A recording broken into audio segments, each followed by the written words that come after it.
The housing bubble, then and now. First, a brief history. Bear with us while we go back in time. In 2008, we had experienced what most people were going through at that time, a 2008 housing crisis. There was a housing bubble that simply burst. Not only did it burst, it halted the housing market. People were losing houses and banks were not lending. There was an overextension of loan dollars. Homeowners had a difficult time making the mortgage payment. Many mortgage lenders did foreclose. We hope you did not have to go through anything like that. You may be asking, why didn't they just sell their house and pocket the rest?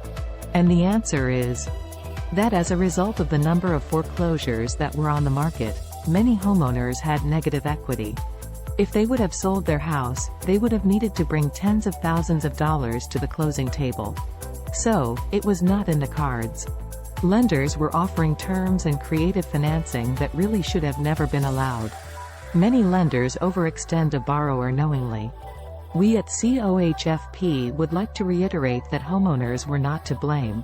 They were part of a game that was being played. Metaphorically speaking, homeowners were the pawns in a game of chess. Since 2017, we have seen an increase in home prices. Not a small increase, but significant spikes in home prices. Then, in 2018 and 2019, they continued to soar.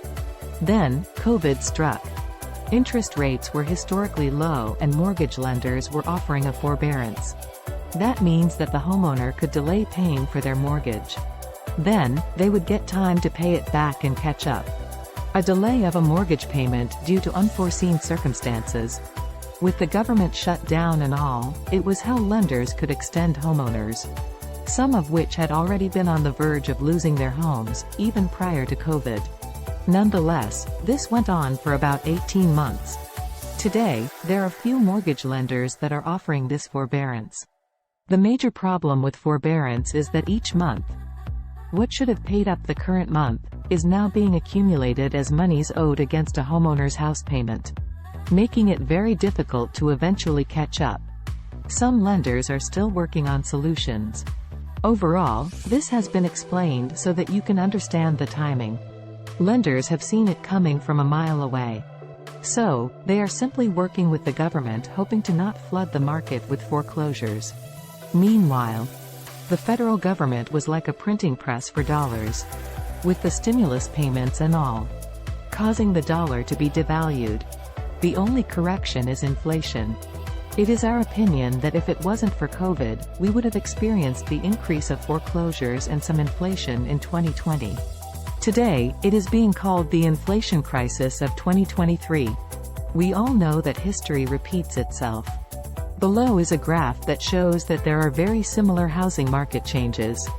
We are comparing the 2008 housing crisis, bubble, to the 2023 inflation crisis. Furthermore, we should expect small growth from 2022 into 2023. We have begun to see changes in the market that indicate there will be a downturn in our housing market and possibly an economic crash, globally. Price reductions and concessions are seen across the board. Much of the surge of instant equity has evaporated in early 2023. Our best guess is that it may take up to 5 years to fully recover. We mentioned that we are experiencing an inflation crisis. What is an inflation crisis and what does it mean for the homeowner? Business Insider reported in March 2023 that inflation is an increase in the prices of goods and services over time due to an imbalance between demand and supply. Increased costs including wage, government policies, and devaluation of the dollar all play a role in inflation. What that means for homeowners is that they may be feeling financially squeezed. With everything going up in price, it is harder to make the mortgage payment. It's quite simple. When you have an increased mortgage, increased cost for food and gas, etc., it is simply not sustainable. For anyone going through this type of financial squeeze, it's not your fault. Economics out of the control of a homeowner have been difficult to gauge. A near impossibility, that is unless you are independently wealthy. If you're anything like most Americans, you cannot just keep paying more for everything.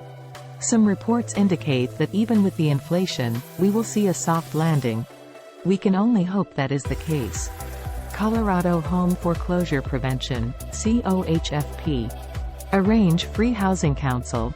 If the burden is too much to handle on your own, Colorado Home Foreclosure Protection, COHFP, can help. We believe that during the initial home consultation, you'll feel huge relief. Happiness will start to set in immediately. Thank you for allowing us to share these tips with you. Remember, there is always hope and help available. Call us today at 1-888-325-CHFP. Links to more in the description.